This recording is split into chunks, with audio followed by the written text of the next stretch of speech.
to replace the oxygen sensor. I've got a 2002 Audi A4 with a 1.8 turbo engine. It only has 2 oxygen sensors here. As you can see, we have a catalytic converter right in the middle there, this large canister. There's one pre and one post cat. When people mention that, they mean that there's one oxygen sensor that is that's reading the fuel. I'm not sure if you can see on the inside there, that's reading the fuel right there before it goes through the catalytic converter. There's a honeycomb in here, and then there's one that reads how much pollutants are in there after the catalytic converter. So as you can see, the location is right to the left of the engine.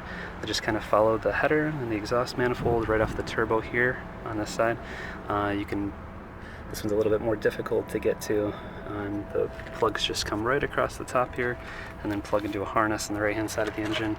Same with this one, except it kind of runs around the top over here.